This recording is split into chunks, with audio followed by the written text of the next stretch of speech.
What's going guys, Zennosh here, and today in this video of Epic 7 we have got a really brand new 5-star net hero unit in Epic 7 guys. He is known as Pavel or Pavel, whatever you pronounce, and he is pretty good depending upon the situation guys. Now let's start discussing about him right away to actually find out like what sort of stuff that he is actually going to provide to us. Okay, so before starting this video guys, please do subscribe to my channel and please do consider donating to this channel. All right, and now let's start the discussion, but before, let's just see his ultimate skill. Target down. Mission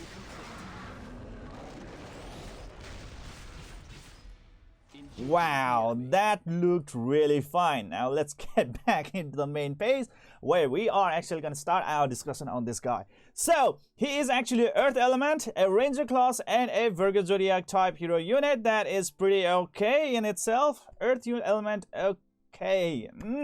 If only he would have been of Ice Element, then that would have been better. But he's of Earth Element. Okay, so anyways, now let's start with the previous stats guys. Okay, so as soon as we look into the previous stats guys, what we can see right over here is that like his speed is tremendous.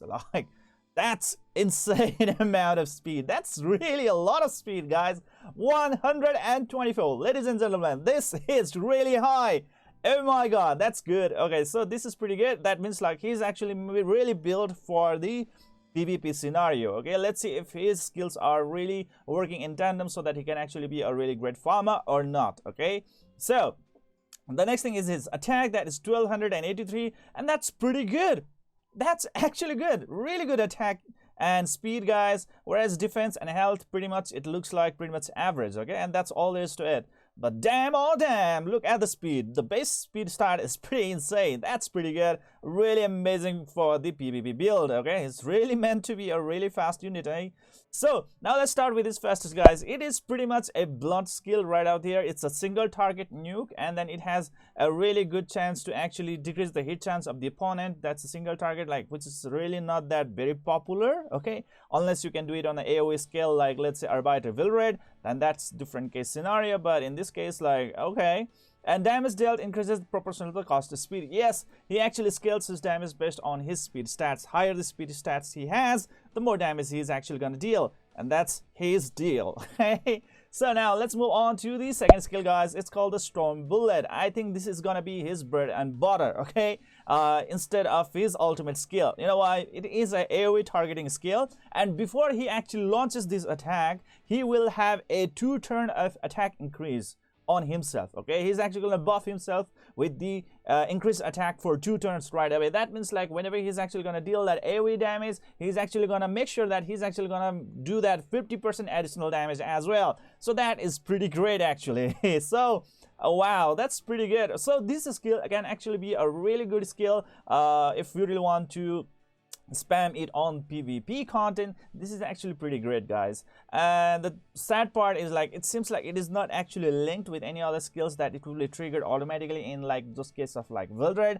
So I really don't think that you can really count on it as a farming skill. All right, but in like a single time AoE damage nuke, yes, you can actually use it. Okay, provided that the opponents have, you know, like defense broken, like particular units like Tywin or maybe Baal and Sazan, then that would be really insane guys. Okay, the next one is the soul burn effect. Yes, if he consumes 20 soul, oh wow, that's a lot of soul, he will be getting an extra turn, meaning like, yes, he's actually gonna deal a very tremendous amount of damage with his second skill. That is pretty good because of that increased attack as well, and that's pretty okay. Well, his multiplier are not really that impressive, but with this increased attack, there is a really good chance that he can actually do a very good amount of damage output. And on the second part, he's actually getting an extra turn. That means he can actually follow it up with his ultimate skill or skill 3, and that's pretty great, meaning like at least you are actually looking forward to kill at least 1 unit, or you might be actually clearing up any survivors. So that's the thing right out here. Okay, so anyways, now let's move on to the ultimate skill or the skill 3 right out here. It's pretty much really blunt. I've never seen a blunt skill like this one. It's a single target nuke. It has a 5-turn cooldown. That's a lot. Can actually reduce to like 4 turns. It says like it's just a single target nuke. And guess what, guys? If the opponent is not an elite or the boss monster, he is actually going to ignore the damage sharing effect. Well, in this game so far, I think only Seaside Bellona is the one that is actually using this damage sharing effect. I really haven't actually encountered any artifacts right out there which actually gonna, you know, stuff like that, damage sharing effects, or maybe Aureus.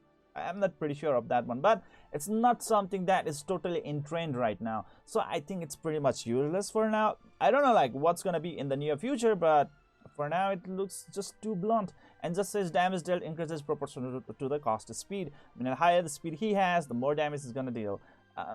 Just too simple, straightforward, and like it doesn't even have a really good nuking capacity. Like, what? Yes. I find it really funny that like this skill right out here, it's a single target nuke, should be having a really good nuking capacity, having a really good skill multiplier, but the skill multiplier is pretty pathetic, guys. I mean, like, it's too bad. So thing is that like even if he gets and that extra turn, there is nothing to actually really follow up with that you can actually cripple your opponents. Okay, like let's say in case of Tywin. Let's talk about Tywin, guys. Whenever he is actually gonna have that extra turn from his ultimate skill, guys, what's gonna happen is that like he is gonna use his second skill that is gonna increase the combat readiness of the another hero plus himself, and then like he's also gonna increase the attack boost. He's also gonna increase the critical rate boost. Okay, so that is pretty insane. That is pretty good. Or like let's say we can also talk about like Euphine as well. Okay, then that's gonna be pretty great. Okay, because like she can follow up with that kind of AoE skill that can actually you know, like do some sort of like debuff. Okay, that has a lot of like buff debuff mechanic going on, and that can really help you in the next turn. That is the best way to actually use this 2 soul. Okay, usually you consume this kind of souls through the help of like Tegel's ancient book. That's what it's supposed to be, but in this case, guys, it seems like as if this extra turn that he is granted is pretty much useless. Like I really don't see any sort of like utility right out there. So pretty much a bad remark right out there. How about you guys? If you guys have any other like different opinion, please let me know in the comment section below. All right, and now let's move into the imprint release, guys. If he's actually gonna share his devotion skill to everyone, he's actually going to boost the attack of everyone, which is pretty much counterintuitive because he's a DPS type of unit. So like he is the one who should be having a lot of attack, which in case if you do imprint concentration on himself, he can boost his own attack by up to 18%. Wow, that's great. That's really great. So pretty good, pretty okay devotion skill right out there, but you need to have 5 more of his copies, which is like okay, so that's said and done, guys. Like what sort of gears should I really give to this particular unit, guys? Okay, so let's discuss about that one right away. For him, guys, this is actually gonna be the best equipment that you can really provide to him. Speed set plus the crit set. Okay, so this is actually gonna really help him to actually deal a lot of damage output. On the boots, you can actually go with either speed stat as the primary boost or attack percentage boost as the primary boost, meaning like if you really want to become really a good utility, swift and very fast, then obviously speed is actually going to really help you, but the damage that you are going to deal might not be really that satisfactory. Okay, that's the thing right out there.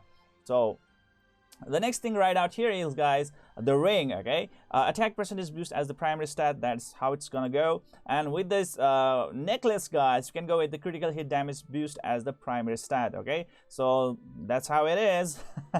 Okay, so this is how you are supposed to build. And if you are gonna really talk about the substats, guys, speed boost, attack percentage boost, crit rate boost, and critical damage boost. These are the type of like substats that you should be really looking forward for, okay, in order to have a really good gear out there. He will actually have a lot of advantage from that one, guys. Okay, and when we are actually gonna talk about the artifact, well, guys, what to really tell about him? Okay, so let's get into the journal and artifact journal right out here. and then like he has also like brought his own niche, or let's say own version of his artifact, which is known as the Dux Noctix. Okay, what it does, like, increases the attack of the caster by 2% when an ally makes a critical hit. Okay, stack can stack up to 12 times, meaning like he can get up to 24% of the attack boost. That is really great, but it actually takes time. It actually takes time to build. Okay, and I think it's battle to battle basis, meaning like, let's say if you actually are fighting in Labyrinth, then what's gonna happen is that like once you exit that battle, when you go into the next battle, what's gonna happen is that like that buff is gone. Okay, I think that's the case right out here. It really didn't stress that one out. So the thing is that like it sounds great, but it's very like, you know, step by step wise, which is not gonna be really effective for PvP content. I think that like this guy is really meant for PvP content. I really don't see any sort of like any other scope that how this guy can be really really amazing. First of all thing, guys, he lacks a nuke. Okay, he lacks a nuking damage on the single target. So obviously Abyss, or let's say you know, any sort of like boss hunt, he is actually going to be totally useless. Okay, utterly useless, because he doesn't even provide any utility. So what's the purpose of bringing him right out there? Okay, so it doesn't make any sense. Okay, the only thing that he's actually going to be really good is, I think, only in the PvP contents.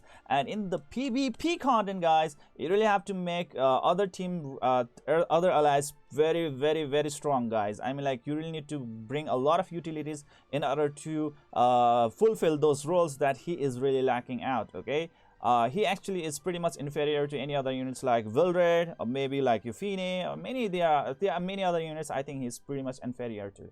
So this artifact really will not help him in the PvP content. So I really don't think that like this is actually gonna be so good for that PvP, you know, like considering that kind of fact. You can even go with the otherworldly machinery if you really are trying to you know, like, how to say, like build up on your damage. Or let's say if you really want to go really berserker on the PvP content, especially on those kind of terms where the opponent is pretty much using like ice element units, like let's say Crow, Tywin, Seaside Bellona, DN, like those kind of stuff, like DZ. Okay, so in that case, you really want to mash up a really high damage output, then this will really help you guys, because damage dealt increases by 32% when attacking an ice element target. So that's pretty great. Okay, you can actually use this one Iron Fan as well. Okay, that's will really help you. That's pretty much it, guys. I really don't think like there are many other you know, like, how does this artifact that is actually going to really help him out. Well, if you really have managed to actually bring, or let's say get the Portrait of Savior, then this would actually be pretty awesome, guys. Damage increases the damage dealt by 20% when the enemy health is more than 50%, meaning like it's gonna be so amazing, especially for PvP content, meaning like when you are on the position to really deal a very high damage output, this is gonna really help you in one-shotting the opponents. Okay, probably. Okay, even though like his damage multiplier is pretty pathetic, but I mean, like, this could really help you out. Portrait of Savior is pretty good too. Okay, so that's said and done, guys. I mean, like, this unit is pretty average unit. In my own personal like scoring rating, I think I can give him to a maximum of like 7.5, not more than 7.5. Pretty much a disappointing unit to being a very new unit. Okay, I mean, like, he's a recently you know, like, introduced unit, and then like he's already having so many like shortcomings compared to so many other like previously established and set up like heroes, like let's say Vildred. Okay, I mean, like, this is pretty much a very inferior, I think, performance. Okay, so that's the thing right out there. So anyways, what do you guys think about him? Please let me know in the comment section below. If I have really missed out on something, on some issues right out here, then please let me know as well. Anyways, in the end, the community should know like the main true facts. Okay, so that's the thing right out there. So this is it for today, guys. I hope you enjoyed this video. Please don't forget to hit that like and subscribe button to keep on enjoying the contents of my channel, and see you guys in the next video.